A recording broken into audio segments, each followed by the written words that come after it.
Welcome to our YouTube channel Jyoti Shikshalaya. तो कल हमने इस क्वेश्चन प्रैक्टिस सीरीज़ के 17 क्वेश्चन यहाँ पे कर लिए थे। 18 क्वेश्चन मैंने आप लोगों को होमवर्क दिया था। चलिए मैं 18वें क्वेश्चन से ही शुरू करती हूँ।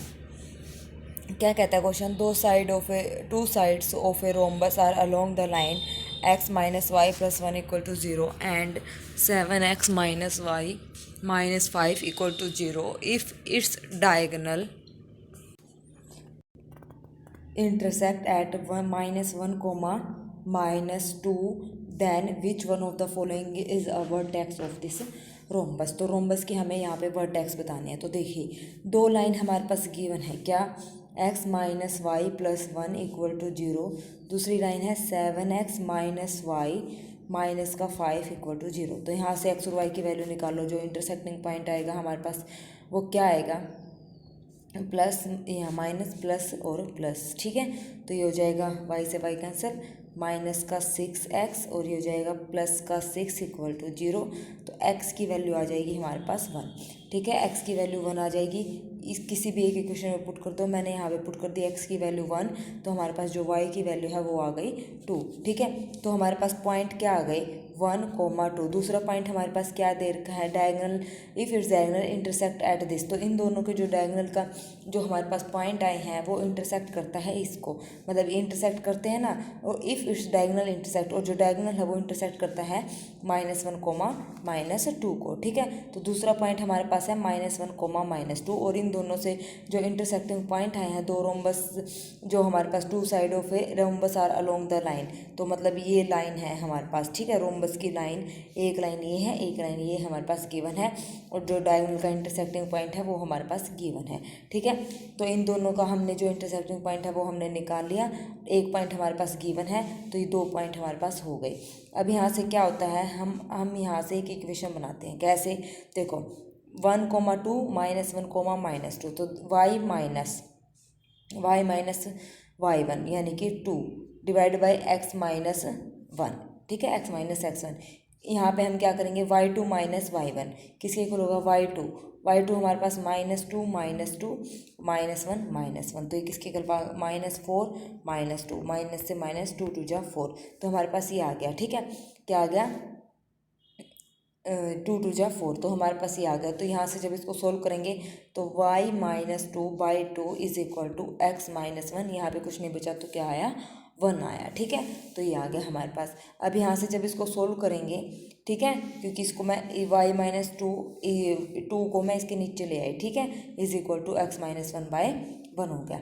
अब इसको सोल्व करेंगे तो यहाँ हमारे पास यहाँ पे क्या आएगा, y minus 2 is equal to 2x minus 1, मतलब मैंने ऐसे कर दिया, y minus 2 upon x minus 1 था ना, इज इक्वल टू 2 बचा था, तो इसको सीधा सोल्व कर लो। ये हो जाएगा 2x माइनस 2, -2 से -2 cancel, y is equal to 2x, हमारे पास ये दूसरी लाइन आ गई, ठीक है।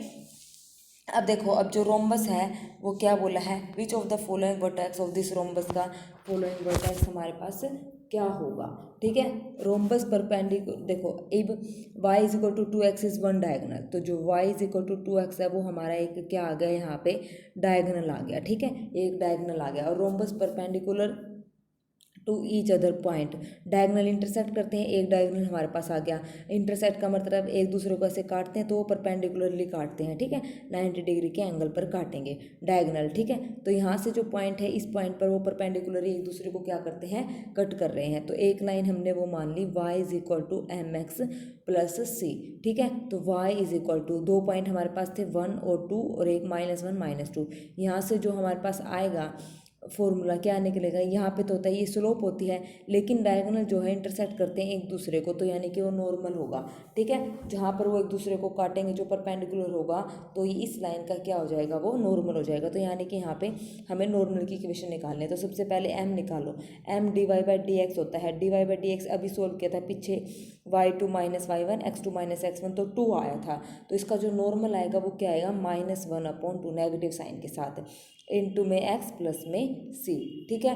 तो ये आ गया। अब c पॉइंट क्या पॉइंट है हमारे पास, इंटरसेक्ट करते हैं -1 और 2, तो y की जगह -2, x की जगह -1 पुट करेंगे तो हमारे पास यहाँ से जो c की वैल्यू आएगी वो आएगी हमारे पास, c की वैल्यू -5/2। तो एक इक्वेशन हमारे पास क्या बनेगी, यहाँ पे बनेगी y is equal to -1/2 x plus c की वैल्यू है -5/2। तो यहाँ से जब इसको सोल्व करेंगे ये एक्स इसके साथ है मल्टीप्लाई में, ठीक है।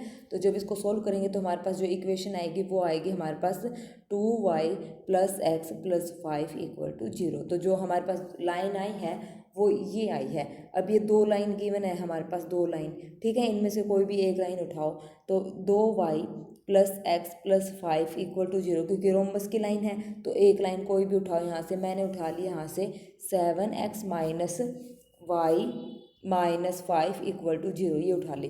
तो यहाँ से x और y की वैल्यू निकालो इन दोनों को सोल्व करके। तो हमारे पास जो x की वैल्यू आएगी 1/3 और y की वैल्यू -8/3 आ जाएगी। यानी कि जो हमारा आंसर आएगा वो आएगा सी ऑप्शन, यहाँ पे करेक्ट हो जाएगा। ठीक है, आया समझ में।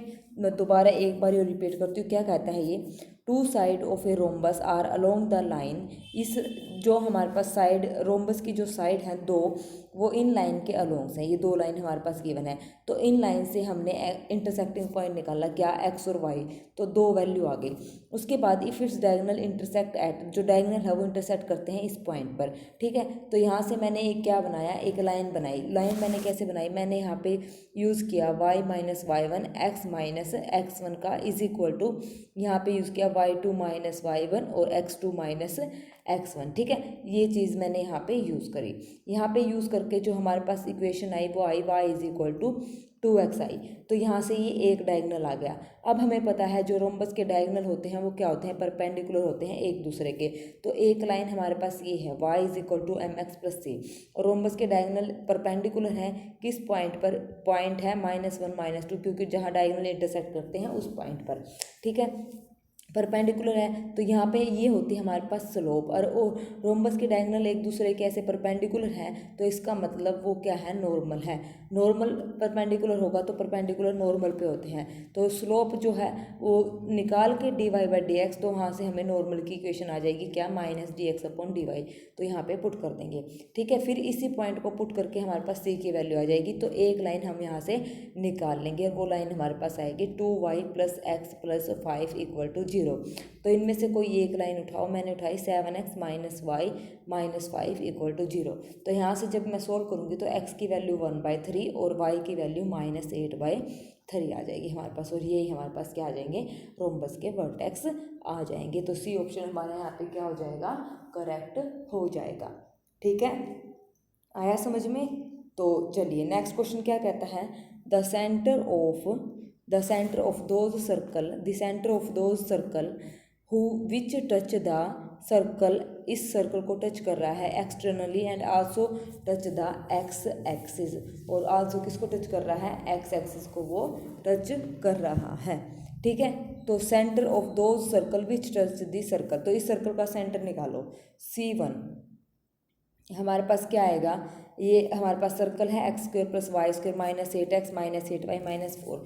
तो जो हमारे पास इसका सेंटर आएगा वो हमारे पास क्या आएगा, 2 चौके 8 यानी कि 4,4, ठीक है, ये आएगा 4,4। और रेडियस हमारे पास इसकी क्या आएगी, रेडियस g² यानी कि 4 का स्क्वायर, 4 का स्क्वायर होता है -c यानी कि +4। तो 4 चौके 16, 4 चौके 16 +4, तो 16 और 4 20, और 16 20 और 16 36।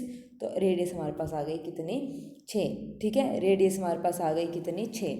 और जो इसी से हमें क्या बनाना है, एक्स एक्सिस पर वो टच कर रहा है, ठीक है, externally and touch x axis.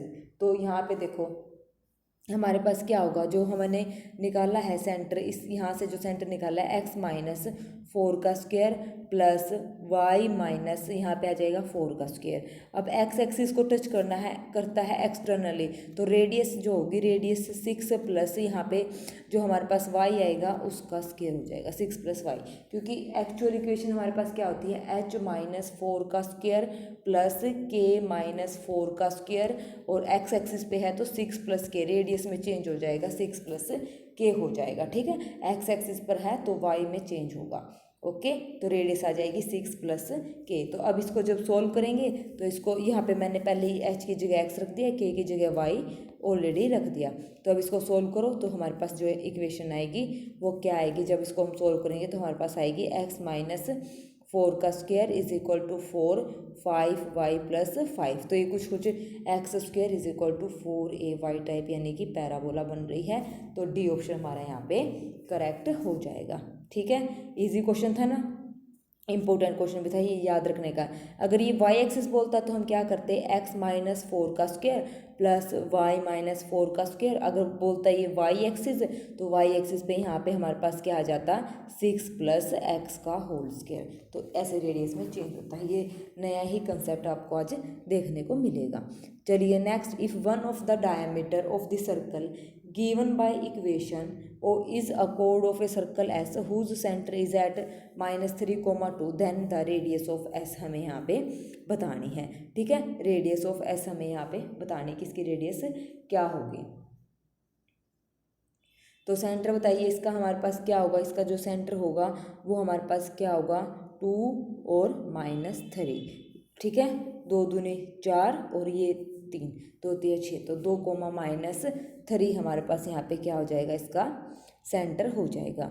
उसके बाद क्या बोला है, if one of the diameter of the circle given by equation is a कोड of a circle S whose centre is, दूसरा सेंटर हमारे पास गिवन है -3,2, इसका सेंटर हमारे पास आया है, इसका सेंटर भी निकाला है 2, -3। तो इन दोनों का जो डिस्टेंस है कोड ऑफ ए सर्कल ऐसे होगी, तो यानी कि इन दोनों का क्या निकालेंगे, एक पॉइंट है 2, -3, एक पॉइंट है ये -3,2। तो यहाँ से इसका जो कोड है उसका डिस्टेंस निकाल दो, तो वो हमारे क्या आ जाएगी, रेडियस आ जाएगी। डिस्टेंस निकालेंगे तो रेडियस आ जाएगी।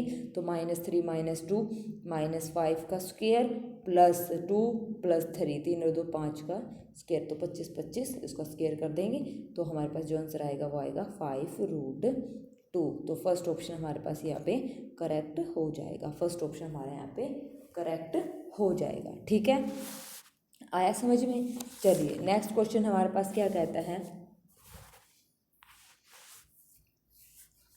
एक मिनट, डिस्टेंस हमने निकाल दिया।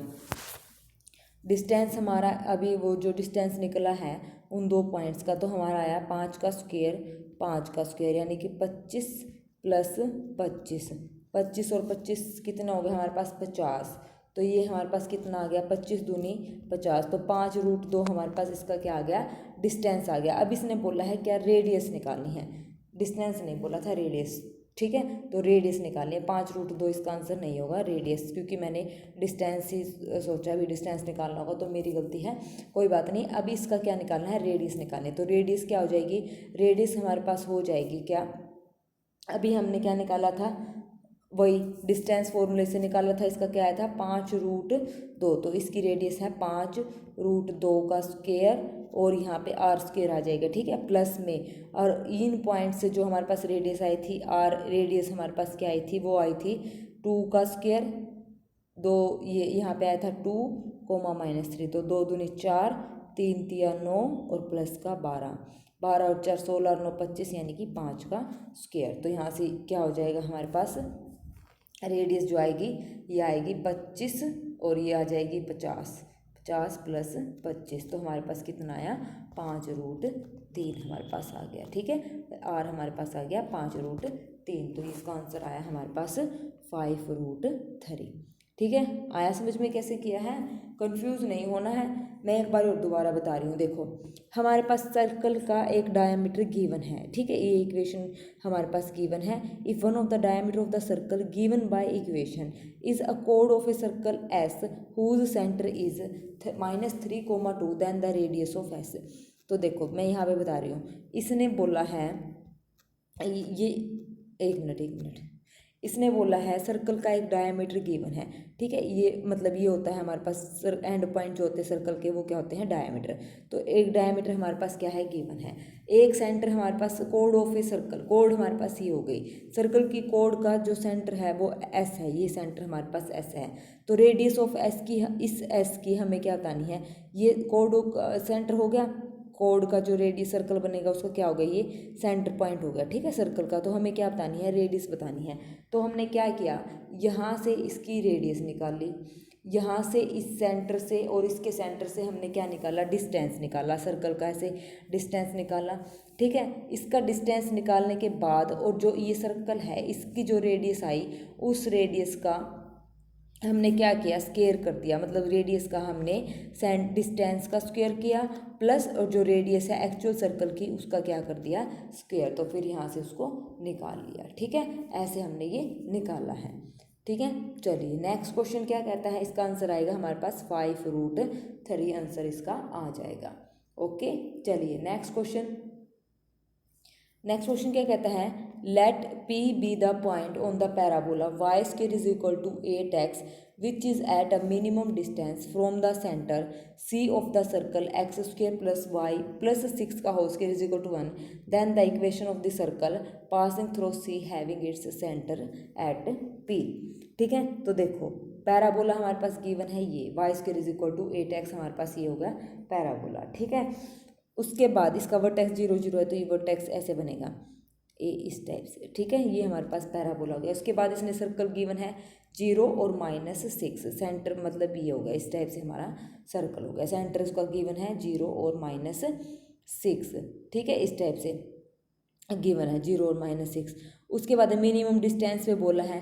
उसके बाद then the equation of a circle passing through C and having its centre at P. तो सेंटर क्या होगा उसका, पी। तो देखो अब एक पॉइंट है हमारे पास, पैराबोला पे पॉइंट है, कोई भी पैराबोला है उस पर पॉइंट है हमारे पास पी। ठीक है, पी भी ये पॉइंट, ये होगा पी। और ये क्या होता है हमारे पास AT² 2AT हमारे पास है। तो हमें ये पॉइंट P निकालना है, डिस्टेंस हमें निकालना है CP। तो सर्कल यहाँ पे है तो यहाँ से सर्कल का डिस्टेंस यानी कि CP मिनिमम डिस्टेंस ही होगा हमारे पास। ठीक है, तो मिनिमम डिस्टेंस क्या होगा, CP। ठीक है, उसके बाद देखो अब मिनिमम डिस्टेंस निकालना है सेंटर से। ठीक है, ऐसे ही निकालना ना, ये सर्कल है, ये हमारे पास पैराबोला है, P पॉइंट उसके ऊपर है, सेंटर ये है, तो CP यानी कि मिनिमम डिस्टेंस हमें यहाँ पे बताना है। तो देखो कैसे बताएंगे, अब हमारे पास P पॉइंट है तो सर्कल ये है, तो सर्कल का जो सेंटर होगा यहाँ से क्या हुआ 0, -6। P हमारे पास है AT² 2AT। यहाँ से A की वैल्यू क्या आ जाएगी, यहाँ से A की वैल्यू आ जाएगी 2। ठीक है, 4AX। तो यहाँ पे रखो P पॉइंट हमारे पास क्या आ गया 2T² 4T, ये आ गया हमारे पास। तो मेन मकसद है हमारे यहाँ पे T की वैल्यू निकालना। तो अब देखो कैसे निकालेंगे, अब हमने निकाला CP। ठीक है, यहाँ पे हमने क्या निकाला CP, C सेंटर पॉइंट हमारे पास क्या है 0, -6। P अभी हमने निकाला 2T² 4T। तो डिस्टेंस निकालो, डिस्टेंस यानी कि इन दोनों पॉइंट्स का जो डिस्टेंस आएगा वो आएगा 2T² प्लस 4T प्लस 6 का होल स्क्वायर। ठीक है, ये हमारे पास आ गया। अब उसके बाद आने के बाद जब इसको हम सोल्व करेंगे तो हमारे पास जो डिस्टेंस आया है, मिनिमम डिस्टेंस बोला है इसने, तो मिनिमम डिस्टेंस के लिए हमारे पास क्या होगा, जो मिनिमम डिस्टेंस आया है, देखो मिनिमम डिस्टेंस हमारा क्या आया है D इज इक्वल टू जो आया है 4T4 plus 16T² plus 48T plus 36 इसका अंडर रूट। ठीक है, ये आया हमारे पास। अब मिनिमम इसको मैंने मान लिया f(t) मान लिया। ठीक है, इसको मैंने क्या मान लिया f(t). तो स्केयरिंग बोथ साइड मतलब ये फंक्शन एज ए टी रहेगा, मैंने यहाँ पे इसको स्केयरिंग करके ये ख़त्म कर दिया, तो D² को मैंने मान लिया ft। ठीक है, तो जो हमारा फंक्शन बना है डिस्टेंस वाला जो आया है ft इज इक्वल टू क्या आया 4T4 plus 16T² plus 48T plus 36, ये आ गया। अब मिनिमम पूछा था तो इसका डेरिवेटिव निकालो और उसको 0 के इक्वल रखो। इसका डेरिवेटिव निकाल के 0 के इक्वल रखेंगे तो हमें T की वैल्यू मिलेगी, वो मिलेगी -1। अब हम क्या करेंगे, डिस्टेंस ही बताना था हमें, तो P हमारे पास क्या आ जाएगा 2, -4 आ जाएगा, 2, -4।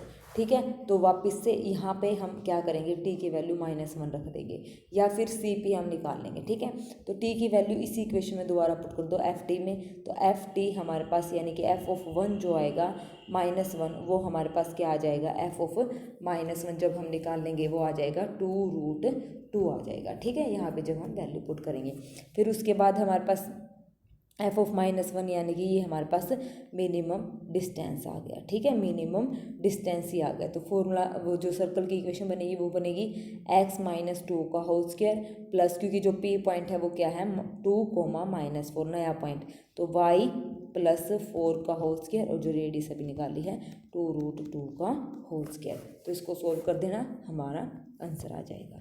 ठीक है, आया समझ में कैसे करना था?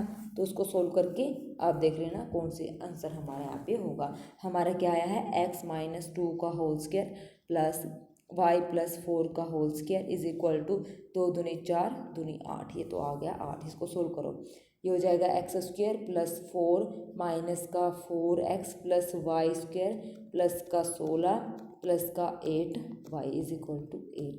ठीक है, तो x² प्लस वाई स्क्वायर, ठीक है, माइनस का 4x प्लस का 8y, ये तो ठीक है। 16 और 4 20, 8 माइनस 20 कितना होता है, माइनस का 12, तो प्लस का 12। तो फर्स्ट ऑप्शन हमारे यहाँ पे करेक्ट हो गया है। फर्स्ट ऑप्शन हमारे यहाँ पे क्या हो गया, करेक्ट हो गया।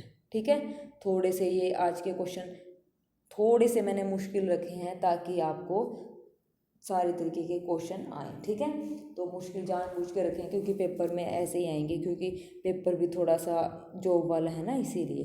तो इजी क्वेश्चन हमने बहुत कर लिए, अब थोड़े से हार्ड क्वेश्चन हम करेंगे। नेक्स्ट है the eccentricity of the hyperbola whose length of the latus rectum is equal to 8। Length of latus rectum हमारे पास हाइपरबोला की क्या होती है, 2b² इज इक्वल टू 8। यहाँ से b² इज इक्वल टू 2 4 8 4 आ गया। ठीक है, उसके बाद नेक्स्ट है length of the conjugate axis. Conjugate axis होती है 2b is equal to half of the distance between its foci, तो 2AE हमारे पास है। ठीक है, इस 2 से ये 2 कैंसिल, तो b is equal to AE/2 हमारे पास आ गया। अब क्या करना है, इसका स्केयरिंग कर दो, b² is equal to A² E² और 2², ये आ गया हमारे पास। ठीक है, तो अब यहाँ से अभी पीछे हमने निकाली है b²/a की वैल्यू क्या आई है, 4, तो b² की वैल्यू हो गई 4a। तो यहाँ पे पुट कर दो, यहाँ पे पुट करके हमारे पास जो आंसर आएगा वो AE² इज इक्वल टू 16 आएगा। ठीक है, यह आ गया हमारे पास AE² इज इक्वल टू 16। इतना आने के बाद अब हमारे पास क्या है, हमें a की वैल्यू निकालनी है। इसेंट्रिसिटी का फॉर्मूला क्या होता है, A² E² -1, किसके इक्वल है ये हमारे पास 4a। ठीक है, A² E² -1 is equal to 4a। ठीक है, ये कैसे आया है, सबको पता है ये कैसे आया है, 4a के इक्वल ये कैसे है, जो हमारे पास क्या था, A² into E² -1 is equal to, ये हो गया हमारे पास 4a। ओके, क्योंकि ये होता है ना हमारे पास b² is equal to 4a आया है, तो b² की जगह है A² E² -1 हमने यहाँ पे रखा है। अब तो आ गया समझ, b² की जगह ये वैल्यू हमने रख दी।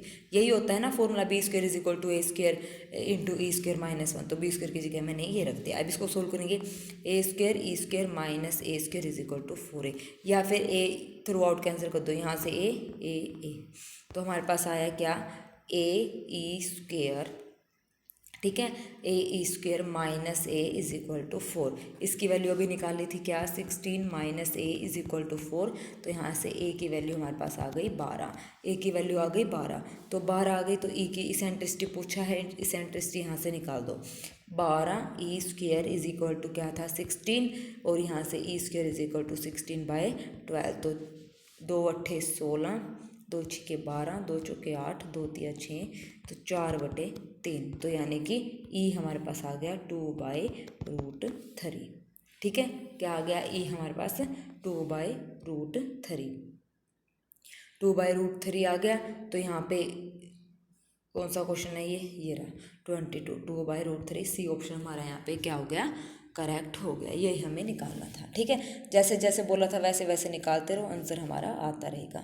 Next question, the distance between the point 1, -5, 9 from the plane is equal to 5 measured along the line x is equal to y is equal to z।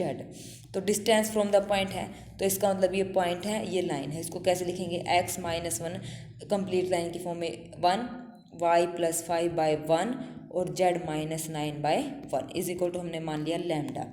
ठीक है, लैम्डा मान लिया, तो यहाँ से x की वैल्यू आ गई लैम्डा +1, y की वैल्यू आ गई लैम्डा -5, z की वैल्यू आ गई लैम्डा +9, x y z की वैल्यू आ गई, यहाँ पे पुट कर दो इज इक्वल टू 5, तो यहाँ से पुट करके लैम्डा की वैल्यू हमारे पास क्या आ जाएगी, 10 आ जाएगी। ठीक है, तो एक पॉइंट तो हमारे पास ये गिवन है। दूसरा पॉइंट हमारे पास क्या आ जाएगा, अभी हमने क्या पुट करा था, एक्स की वैल्यू हमारे पास क्या थी, λ+1, वाई की वैल्यू λ-5, λ+9। तो यहाँ पे -10 पुट कर दो। दूसरा पॉइंट हमारे पास ये आ जाएगा, क्या आ जाएगा दूसरा पॉइंट, -9, -15, -1। तो इन दोनों का जो है डिस्टेंस निकाल दो।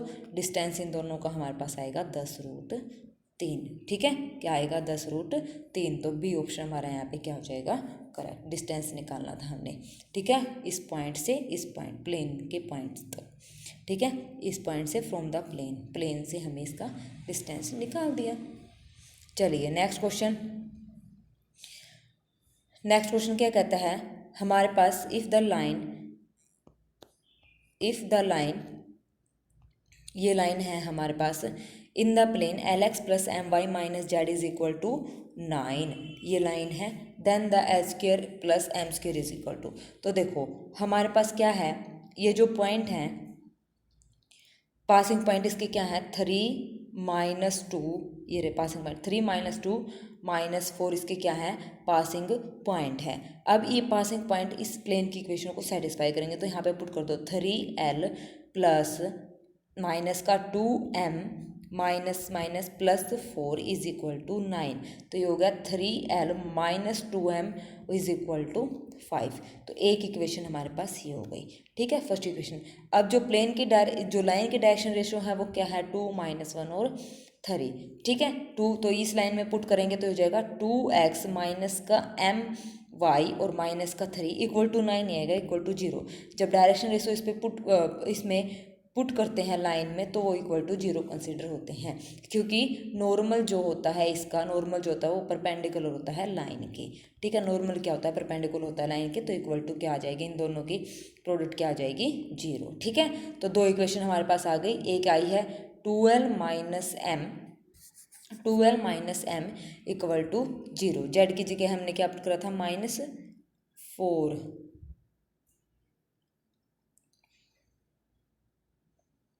एक मिनट, मैंने क्या पुट करा, एक तो हमारे पास इक्वेशन है 3L - 2M = 5। दूसरी हमारे पास क्या है, 2L - M और जेड की जगह 3 = 3 आ जाएगा। ठीक है, इक्वल टू क्या है हमारे पास 3, क्योंकि 0 था ना, तो ये माइनस का जेड था, =0, तो ये हो गया =3। तो जब इसको सोल्व करेंगे, सोल्व करो, मैंने क्या किया, इसकी मल्टीप्लाई L और M की वैल्यू यहाँ पे निकालनी है। तो L और M की वैल्यू इसको सोल्व करके निकालेंगे, तो L की वैल्यू हमारे पास 1 आएगी और M की वैल्यू हमारे पास -1 आएगी। इसमें पुट कर दो 1 + 1 यानी कि 2। डी ऑप्शन हमारे यहाँ पे करेक्ट हो जाएगा। आया समझ में। एक बात याद रखना, लाइन के जो डायरेक्शन रेशियो है वो प्लेन में पुट करोगे तो =0 आएगा। ठीक है, =0 आएगा, क्योंकि जो नॉर्मल होता है वो परपेंडिकुलर होता है लाइन के। Normal is perpendicular to line, इसलिए वो =0 आएगा। और पासिंग पॉइंट तो सीधे ही पुट हो जाएंगे, इक्वल टू जो दे रखा है वही लिखना है। ओके, चलिए नेक्स्ट क्वेश्चन।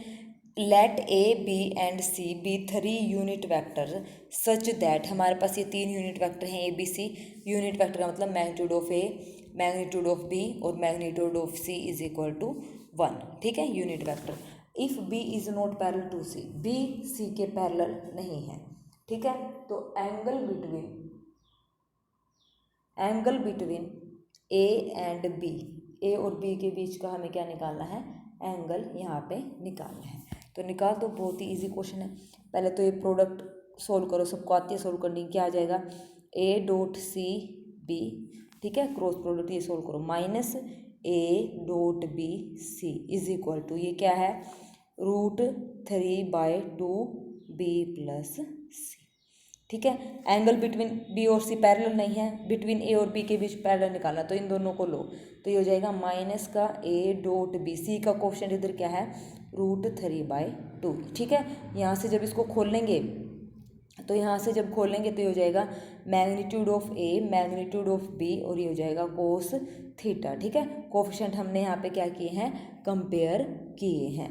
और इधर आ जाएगा √3/2, माइनस का √3/2, इधर मैंने इसको माइनस का ले आई, तो ये हो जाएगा cos थीटा = -√3/2। तो यहाँ से थीटा की वैल्यू हमारे पास आएगी, थीटा की वैल्यू cos इनवर्स -√3/2 ये आ जाएगी। अब यहाँ से इसकी वैल्यू क्या होती है, इसकी वैल्यू होती है कोस इनवर्स माइनस रूट 3/2 की 5π/6। ठीक है, क्या होती है 5π/6। डी ऑप्शन हमारा यहाँ पे करेक्ट हो जाएगा।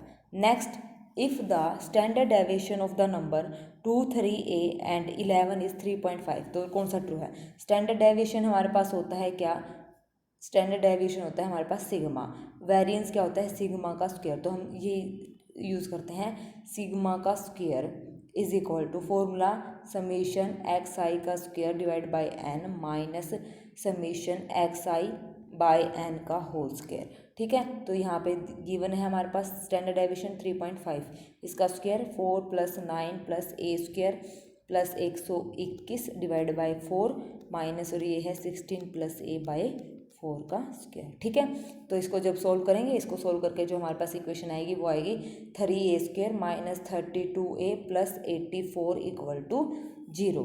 तो यानी कि जो हमारा आंसर आया वो आया 3a² minus 32a + 84 = 0। B option हमारा यहाँ पे क्या हो गया, करेक्ट हो गया है। ठीक है, चलिए next, two fair 6 face die A and B throw simultaneously if E1 is the event that die A shows up 4। E1 जो है इवेंट P ऑफ E1 जिसमें डाई ने शो किया है 4। ठीक है, तो एक डाई में कितने नंबर होते हैं 6, और क्या शो किया 4, तो यानी कि 1/6। P ऑफ E2 क्या कह रहा है, E2 is the event die shows up 2, तो यानी कि 1/6। ठीक है, तो and E3 is the event the sum of the number on both dice is odd. तो जो बोथ डाइस का जो सम है वो क्या है, ओड है। तो 2 डाई हैं, 1 2 3 4 5 6 नंबर हैं, और दूसरी डाई में भी 1 2 3 4 5 6, और E3 जो है वो क्या है, वो sum of the both dice are odd. तो इनका जो सम करें वो क्या है, ओड। तो कितने केस बनेंगे, 2 और 1 3, एक केस 1 और 2 3, उसके बाद 1 और 2 2 और 1 हो गया 3, फिर उसके बाद 3 और 1 4 4 और 1 5, 1 और 4 4 और 1, उसके बाद 5 और 3 8, 4 और 3 7, 3 4 4 3, मतलब ऐसे बनेंगे जिनका सम ओड है। तो P ऑफ E3 हमारे पास जो आएगा इवेंट P ऑफ E3 वो हमारे पास क्या आएगा 1/2। ठीक है, 1/2। तो तीनों इवेंट आ गए। अब आगे क्या बोला है, then which of the following is not true, जो नॉट ट्रू है। तो देखो नॉट ट्रू हमारे पास क्या है, P ऑफ इसको देखो P ऑफ E1, एक मिनट साफ पेज देख रहे थे बेटा, यहाँ पे देखो P of E1 P of E2 हमारे पास आ गया। अब P of E1 intersection E2 हमारे पास क्या होगा, इन दोनों का इंटरसेक्शन 1/36। ठीक है, तो इसका मतलब P of E1 into P of E2 जो आएगा वो क्या आएगा हमारे पास, इसके बराबर 1/36। तो यहाँ से क्या कंक्लूजन निकला, यहाँ से E1 E2 क्या हो गए, इंडिपेंडेंट। ठीक है, सिमिलरली E1 E3 इंडिपेंडेंट, और E2 E3 हमारे पास क्या हो गए, इंडिपेंडेंट। अब नेक्स्ट देखो, अब इसने बोला ये दो का पेयर इंडिपेंडेंट हो गया, E1 E2 E3। ठीक है, E1 E2 E3 और E1 E3, तो ये हमारे पास क्या हो गए, ये तो हो गए हमारे पास इंडिपेंडेंट। अब नॉट ट्रू के लिए क्या करें, अब हम इन तीनों का इंटरसेक्शन लें। इन तीनों का जो इंटरसेक्शन आएगा P of E1 intersection E2 intersection E3 जो होगा वो नॉट इक्वल टू होगा P ऑफ इन तीनों की प्रोडक्ट के। ठीक है, इन तीनों की प्रोडक्ट की क्या होगा, नॉट इक्वल टू होगा। तो इसका मतलब ये इंडिपेंडेंट नहीं है, तीनों आपस में इंडिपेंडेंट नहीं होंगे। तो यहाँ पे जो हमारा आंसर आया है जो रॉन्ग है वो क्या है, E1 E2 E3 are independent. आप लेके देख लेना, P of E1 into E2 into E3, ये हमारे पास क्या आएगा 1/6 1/6 और 1/2, तो 36 36 दूनी 72, तो 1/72। अभी इनका जो इंटरसेक्शन आप लोगे तो इंटरसेक्शन निकाल के देखना वो इसके बराबर नहीं आएगा। तो इसका मतलब ये इंडिपेंडेंट यहाँ पे नहीं होंगे। डी ऑप्शन हमारा यहाँ पे क्या हो जाएगा, करेक्ट हो जाएगा। ठीक है, चलिए next question. Then the number of real values of x हमारे पास 0 से 2π में है, cos x cos 2x cos 3x cos 4x is equal to 0। तो नंबर ऑफ हमें क्या बतानी है, रियल वैल्यूज। तो देखो हमारे पास है cos x plus cos 2x plus cos 3x plus cos 4x बराबर है 0। तो मैंने x और 4x को ले लिया पहले, तो cos x plus cos 4x plus cos 2x plus cos 3x equal to 0 ऐसे अरेंज कर लिया। यहाँ पे फॉर्मूला लगाया cos c plus cos d का, तो 2 cos c plus d by 2 cos c minus d by 2 cos 3x by 2 plus यहाँ पे भी लगाओ 2 cos 5x by 2 cos x by 2 बराबर है 0। तो यहाँ से 5x बाई 2 और 2 कॉमन ले लो, तो 2 कॉमन ले लिया, कोस 5x बाई 2 भी मैंने कॉमन ले लिया, अंदर बचा कोस 3x by 2 plus cos x by 2, तो को इक्वल टू 0। तो ये हो गया 2 कोस 5x बाई 2। तो यहाँ से मैंने क्या फॉर्मूला लगाया, यहाँ से मैंने ये 2 ये हो गया हमारे पास 2 cos A plus cos B का फॉर्मूला, तो यहाँ पे हो जाएगा cos of x into cos of x by 2 equal to 0। तो ये आ गया हमारे पास, ठीक है। अब इसके बाद यहाँ के बाद अब ये देखो ये भी 0 ये भी 0 ये भी 0, ठीक है, तीनों को 0 रखो, तो 2 तो इधर आके 0 ही हो गया। तो हमारे पास आया कोस x, इसको मैं ढंग से लिख सकती हूँ कोस x बाई 2, और ये हो जाएगा कोस 5x बाई 2 इक्वल टू 0। तो जब कोस x 0 होगा, और इंटरवल हमारे पास ये ध्यान रखना क्या था, क्लोज्ड इंटरवल 0 से 2 पाई ओपन इंटरवल, इसके बीच सॉल्यूशन होना चाहिए। तो x 0, तो this implies x is equal to क्या आएगा पाई बाई 2 और 3 पाई बाई 2। जब कोस x बाई 2 0 होगा, दिस इंप्लाइज यहाँ पे x इज इक्वल टू पाई, एक ही वैल्यू आएगी, क्योंकि फिर उसके बाद ये बाहर चला जाएगा। उसके बाद अब 5x बाई 2 जब हम लेंगे, तो यहाँ से जो x की वैल्यू आएगी इक्वल टू 0, जो x की वैल्यू हमारे पास आएगी 5 पाई बाई 5, दूसरा आएगा 3 पाई बाई 5, 7 पाई बाई 5 और 9 पाई बाई 5, ठीक है। फिर उसके बाद 10 पाई बाई 5 यानी कि 2 पाई आ जाएगा, ओपन में लेना है, तो 2 पाई हमें नहीं लेना। तो टोटल कितने सॉल्यूशन हो गए, 1 2 3 4 5 6 और 7, तो टोटल हो गए हमारे पास 7 सॉल्यूशन। तो थर्ड ऑप्शन हमारे यहाँ पे करेक्ट हो गया है, ठीक है। तो थर्ड क्वेश्चन हमारे यहाँ पे क्या हो गया, करेक्ट हो गया। Next question, a man is walking toward a vertical pillar in a straight path at a uniform speed. तो देखो एक मैन है, वो वॉक कर रहा है, तो एंगल बना रहा है एक बार तो 30 डिग्री और 10 minute same direction point B, अच्छा फिर उसके बाद बना रहा है 60 डिग्री। तो देखो मैं बता रही हूँ क्या इसने बोला है। तो यहाँ से एक डायग्राम बनाओ, कैसे, ये डायग्राम मैंने यहाँ पे बनाया, ठीक है। ये हो गया हमारे पास P Q, इसको नाम दे दिया A, और ये हो गया P। अब इसने क्या बोला है, a man is walking toward a vertical pillar in a straight path at a certain point A on the path, observe that angle of elevation top of the pillar is 30 degree, ठीक है। तो angle of elevation top of the pillar यानी कि ये वाला जो angle है ये कितना है 30 degree. After walking 10 minute from A से 10 मिनट चलने के बाद, ठीक है। उसके बाद ये यानी कि 10 मिनट यहाँ पे चला है।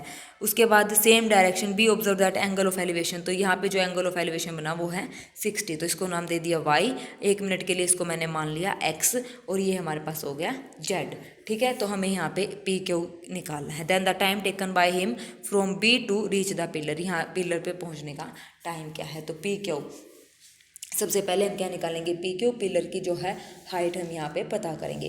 फिर उसके बाद हम क्या निकालेंगे, टोटल टाइम, मतलब ए पॉइंट से लेके क्यू पॉइंट तक उसको पहुँचने में कितना टाइम लगा, यानी कि एक्स प्लस वाई की वैल्यू हमें चाहिए, ठीक है। तो देखो अब क्या करना है, जो हमने वो बनाया था डायग्राम, समझ आ गया ना डायग्राम, ये तो पी क्यू हमारे पास पिलर हो गया, ठीक है। पी क्यू हमारे पास क्या हो गया, पिलर, ये ए और बी, ये हमारा एक्स यानी कि 10 मिनट देर का इसने दूरी तय की, ये वाई है और ये क्यू पॉइंट है, यानी कि ए से लेके यहाँ तक पहुँचने में उसको टोटल टाइम कितना लगा, ठीक है। तो यहाँ से पी यानी कि ये है जेड।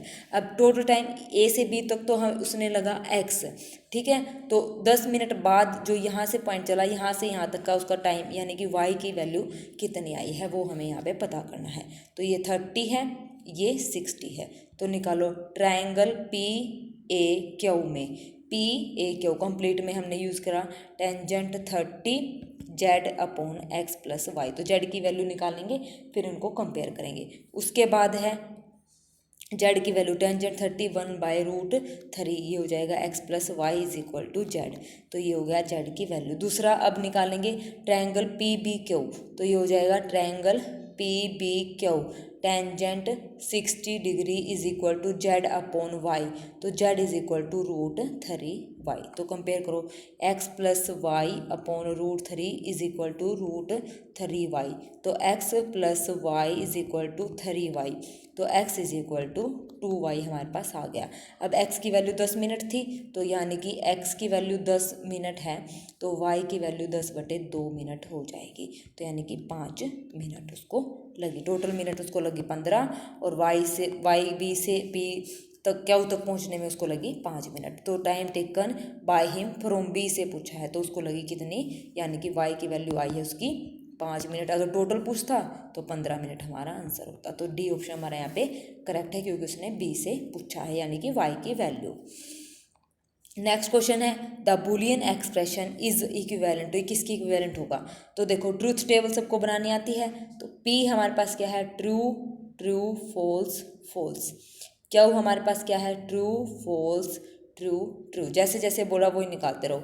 नेगेशन ऑफ क्यू की जरूरत है, नेगेशन ऑफ पी की जरूरत है। निकालो negation of Q, false true false true. Negation of P निकालो, ये आ जाएगा हमारे पास फॉल्स फॉल्स ट्रू ट्रू। ठीक है, अब उसके बाद क्या बोला है इसने, P intersection negation of Q. P का इंटरसेक्शन नेगेशन ऑफ क्यू के साथ जब हम निकालेंगे P intersection negation of Q, यानी कि P intersection negation of Q हमारा जो आएगा वो क्या आएगा, ट्रू और फॉल्स। कितना होगा, फॉल्स। ट्रू ट्रू कितना होगा, true. False false false false true false. ठीक है, ये आ गया P intersection negation of Q. अब उसके बाद क्या बोलना है, इसकी यूनियन निकालनी है क्यू के साथ। क्यू के साथ इसकी यूनियन आ जाएगी, नेक्स्ट लाइन में कर रही हूँ मैं इसकी यूनियन क्यू के साथ, यानी कि एफ की true, F true true true F true, F true true. Union में तो जो ट्रू है वो ट्रू आएगा, बस फॉल्स फॉल्स में फॉल्स आएगा। ठीक है, ये आ गई। अब यहाँ तक हमारे पास ट्रूथ टेबल हमने यहाँ तक निकाली। अब इसकी यूनियन करनी है negation of P intersection Q के साथ। तो इसकी जब हम कर देंगे ट्रूथ टेबल से, ट्रू ट्रू ट्रू फॉल्स, मतलब ये आ जाएगी कंप्लीट। ठीक है, अब इसमें से ये निकाल के देख लो, जिसकी ट्रूथ टेबल इससे मैच करेगी जो टेबल, तो वही हमारा आंसर हो जाएगा। तो इसकी मैच करेगी हमारे पास किसके साथ, पी यूनियन क्यू के साथ। पी यूनियन क्यू जब निकालेंगे तो यही आएगा, ट्रू ट्रू ट्रू फॉल्स। ठीक है, तो इसका हमारा जो आंसर आएगा, हमारा आंसर आएगा पी यूनियन क्यू, यानी कि सी ऑप्शन हमारे यहाँ पे करेक्ट हो जाएगा। ट्रूथ टेबल का ये क्वेश्चन था, थोड़ा सा इंपॉर्टेंट लगा मेरे को, तो मैंने यहाँ पे इसको ऐड कर दिया। ठीक है, ताकि आपका ट्रूथ टेबल का भी हो जाए। तो आज के थोड़े से जो क्वेश्चन थे वो थोड़े से डिफिकल्ट थे। अगर कोई भी क्वेश्चन आपको नहीं समझ आए तो बेझिझक आप मेरे को बता देना, वो क्वेश्चन मैं दोबारा रिपीट कर दूंगी। ठीक है, 18 क्वेश्चन भी ईजी था, थोड़ा सा टफ था, 19 भी ठीक था, 20th भी ठीक था। ठीक है, ये जो हमारे 18 से लेके जो हमारे 22 तक के क्वेश्चन से थोड़े से हार्ड थे, 18 से 22 तक के क्वेश्चन। उसके बाद वाले क्वेश्चन इजी थे। ठीक है, 23वां भी अच्छा था, 22वां भी अच्छा था। ठीक है ना, तो ये सारे मिक्सअप क्वेश्चन से थोड़े से लेवल मैंने इनका अप रखा था, ताकि आपको क्वेश्चंस निकालने में आगे दिक्कत ना आए। ठीक है, तो हमारे जो ये क्वेश्चन है इसका PDF आपको मिल जाएगा, आप ये क्वेश्चन निकाल कर देख लेना। जो क्वेश्चन आपसे ना हो तो टेलीग्राम चैनल पर मेरे को बता देना, मैं उसका सोल्यूशन आपको प्रोवाइड करवा दूँगी। ठीक है, कल की क्लास में प्रॉब्लम डिस्कस कर लेंगे, अदरवाइज़ या तो आप टेलीग्राम चैनल पर प्रॉब्लम दे देना, वहाँ मैं आपको बता दूँगी। ठीक है, तो इसका PDF आपको आज क्लास में मिल जाएगा। तो ये क्वेश्चन जो थे ये मोस्ट इम्पोर्टेंट क्वेश्चन थे, अपने आप में ही इम्पोर्टेंट क्वेश्चन है। और जिन बच्चों ने PDF लिया है, मॉक टेस्ट लिया है, तो आप मॉक टेस्ट अच्छे से लगाइए। मॉक टेस्ट में अगर किसी भी क्वेश्चन में कोई प्रॉब्लम है तो बेझिझक उसके भी सॉल्यूशन आप मेरे से पूछ लीजिए। ठीक है, डाउट क्लियर कर लीजिए। थोड़ा ही टाइम रह गया, 26 जून को हमारा मैथ का पेपर है, 22 जून को हमारा जो जनरल पेपर होगा वो है। ठीक है, तो चलिए एग्ज़ाम के लिए all the very best. Mock test लगाइए अच्छे से, 4 मॉक टेस्ट आप लोगों के लिए मैंने बनाए हैं, तो कोई भी कंजूसी मत करना कि कभी सोचो अभी मैं पैसे लगेंगे या लगेंगे, एक बार पैसे लग जाएंगे फिर तो ये है कि हमने जो पढ़ा है वो हमारा काम तो आएगा, आगे हम बच्चों को भी पढ़ा सकते हैं, हमारे लिए भी बेनिफिट होगा क्योंकि DSSB का भी हमारा अब एग्ज़ाम आने वाला है, ठीक है ना। तो आपके कोई भी चीज़ यहाँ पे वेस्ट नहीं होगी, ठीक है। तो प्राइस भी थोड़ा ठीक ही रखा है मैंने, ज़्यादा नहीं रखा है, तो आप ले सकते हैं। ओके, एक लेना चाहे तो एक मॉक टेस्ट भी आप यहाँ पे ले सकते हैं ताकि आप देख सको कि किस टाइप से मैंने उसमें क्वेश्चन डाले हैं। ओके, तो जिन बच्चों को अच्छे लग रहे हैं उन्होंने फीडबैक भी किया है और मैंने फीडबैक टेलीग्राम पर शेयर भी करे है, ठीक है। तो thank you very much, have a nice day.